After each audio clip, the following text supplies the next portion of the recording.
Hey everybody, welcome to the Spill the OT YouTube channel. My name is Robin. Today we are talking about using coins during occupational therapy sessions. So we'll be going over a couple of different ways that I use coins during my sessions, and hopefully you can comment down below and let me know how you use coins during your sessions. So there are so many ways to use coins during your session. One of the easiest ways I think that you can use them is what they're designed for counting and for identification. So if you have students or clients who have goals related to counting money, identifying money, use real money. Coins are a really good way. When we use bills, we usually will print out bills and laminate them, make them like a gray color. That way we're never going to get in trouble for like counterfeit money or anything. But I think using actual coins is a great way because coins do have a certain smell to them, and some children, especially children with autism, might be a little bit not eager to be touching money. So therapy is a nice time to introduce them to it in a safer way where they can learn to tolerate it, because coins do have a smell, and therapy is a nice time to explore all different sensory options, including smell. So what you can do is just basically line up your money. You can have them match. So you could have little drawers and put a quarter, nickel, dime, penny in the little things. You can use egg cartons, or if you have a cash register, like one of those little kid ones, you can have them put their money in there. You can have them practice with money using exchanges. So if you're purchasing something that costs 75 cents, you can have them pretend that they're buying it, or you can have them buy it using $1, and then they have to decide how much change they should be expecting to get back. You can practice just identifying the money and what it's worth. So how much is a penny worth, and matching. You create your own worksheet, or using a dry erase board, put 1 cent, and then they have to put the coin that matches 1 cent. And then 10 cents, they have to find the coin that matches 10 cents. So there's a lot that you can do just with identifying and counting out the money itself. They're also a great way to practice in-hand manipulation. So let me just show you. So you can ask your client to just use one hand, and using that one hand, they're going to pick up the coins and then store them in that same hand. So a lot of people will attempt to use 2 hands for this. You have to redirect them and tell them just to use one. You can ask them to glue their hand to their lap or glue their hand to the table, as long as they're not engaging that other hand. And then a lot of people are going to try and slide the coins off the table because it's easier. So you want to make sure that they're actually picking it up directly from the table, not sliding it off of the table.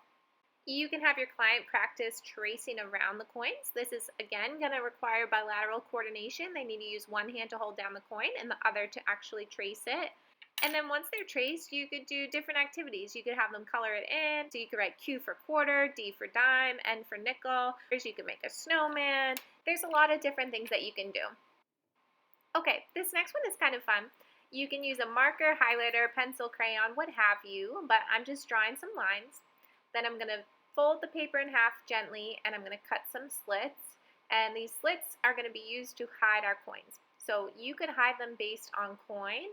I'm just doing them randomly here, but you could write quarter, dime, nickel, and I would have the client actually do this process themselves. That way you're incorporating a little bit of drawing lines, drawing vertical lines, cutting using scissors, and now see I'm inserting different coins into the slits. So you can hide them, or you can have them partially showing halfway.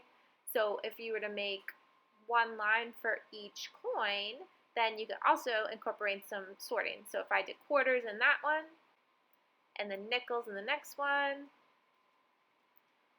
and that way you could even write it on the line, which I did not do, but it would incorporate some handwriting as well. Another really simple yet useful thing is to take a jar. Now, I actually have peanut butter in here, so I'm not going to use it, but you can take a jar with a lid like this, cut a little slit into it, make sure that you empty it. That way, if there's allergies or anything, make sure it's clean, and then you can have your students practice putting the coins into it. I also have the students open the jar, and close it. That way they're practicing opening and closing containers during the session as well. If you don't have a jar, or if you're not able to get one for whatever reason, here's a really quick and easy way. You take a piece of cardboard, cut a little slit. Does not have to be perfect. You can practice putting coins through there. So you might lean it like that and then have them practice putting it through. Okay, so another really easy thing you can do is have them stack the coins. So you can have them sort and stack. Right now I'm making piles of quarters, and then I'm going to make piles of nickels, and then a pile of pennies. So you can have them sort it while they're making piles. You could also have them do it by counting, so make a pile of 10 or a pile of 5. But this is another good way to work on visual motor integration skills and possibly bilateral coordination, depending on how they're doing the task. And then another really important skill that you can work on is hand to fingertip translation. So you have them hold all the coins in their hand, and then you want them to bring it to their fingertip and then place it into their other hand. This is a skill that needs a little bit of practice from most people.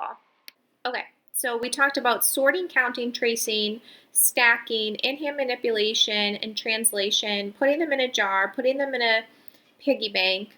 The other thing you could do is have them wash it. So if you do have somebody who is a little bit more sensitive, you can have them wash it, especially if it's a summer and you need an outdoor activity and you have a younger student. Get soapy water, have them just wash the money. It's not going to go bad. And it's a good sensory play. It also promotes bilateral coordination while they're soaping it up. Usually they have to use 2 hands. And have them reach for different things to cross midline as you're doing it. So it's a nice way to add a little bit of fun with money, especially if somebody is adverse to touching money. This is a really good way to ease them into that. So I don't have any with me, but a lot of times I will use Theraputty and I will have the students hide 10 coins, 10, 15 coins in there and then remove them.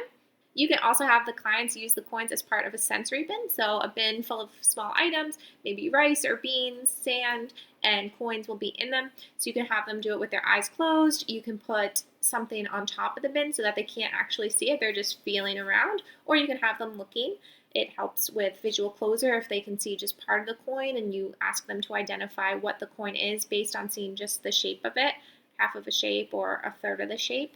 And then depending on your facility, depending where you're working and the clients that you're working with, you can have them actually use the coins and go down to a vending machine. So if you're in an acute rehab or a skilled nursing facility, you can have your client walk down to the vending machine as a little reward. They can use their 75 cents or $1 and buy an item that they can save for lunch or eat there during therapy, depending on what the rules are at your facility. It's nice if you can actually make it purposeful. So they will be inserting the coins into the slot in a functional manner. They'll be selecting the item that they want, touching the item, which requires visual scanning and visual perception to make sure that they're selecting the right row across and the right column down. Then a little bit of balance in order to reach down and actually grab their snack or their drink. So there's a lot that you can do with actual money that can be really fun. Last but not least, you can have your clients flip the coins, and this can be done with 1 hand or 2 hands, and you want them to do it directly from the table. So again, we're not sliding the coins and then flipping them, we're flipping them directly off of the table. Okay, I think that's about it for today. I would love to know how you are using coins during your treatment sessions. Please comment down below. Please subscribe to this channel and follow my podcast. It's called Spill the OT, and if you would like to come on the podcast, please let me know. I would love to have you. Have a great week. I'll see you later. Bye.